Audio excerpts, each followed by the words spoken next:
لقد كانت دول الخليج ومنذ نشأة مجلس التعاون الخليجي تسعى إلى تحقيق أهداف سامية، منها تحقيق الأمن والاستقرار والوحدة لدولها وشعوبها.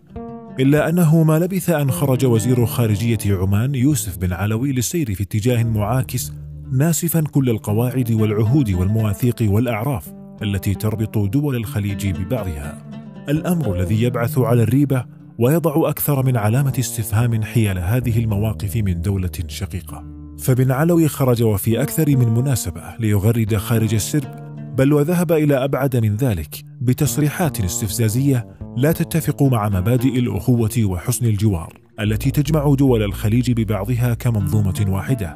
ومن الأمثلة على ذلك مخالفة توجهات الخليجية حول الحرب العراقية الإيرانية وتغليب مصالح بلاده مع إيران، كما صرح بأن قوة درع الجزيرة لم يعد لها حاجة بعد زوال نظام الرئيس العراقي السابق صدام حسين، متناسيا وجود الخطر الإيراني وأطماعه في منطقة الخليج.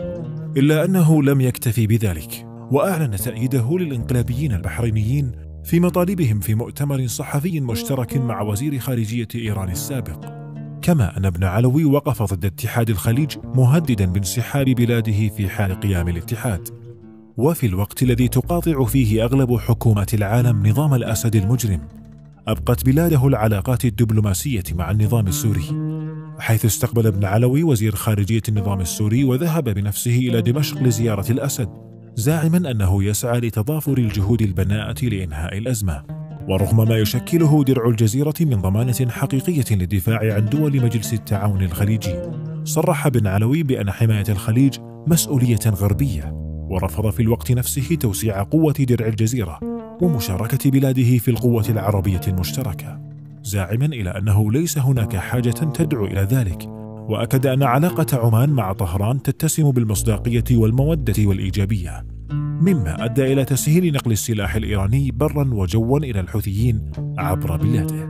اتهامه لقوات التحالف بقيادة السعودية بضرب منزل السفير العماني في اليمن وتبرئته للحوثيين من هذا الهجوم. وأخيرا، هل يسعى ثائر ظفار بن علوي أن يكون خنجرا عمانيا في خاصرة الخليج، ويقوم بنفس الدور الذي قام به الوزير ابن العلقمي الذي قتل الخليفة، على أمل أن يسلمه هولاكو إمارة المدينة؟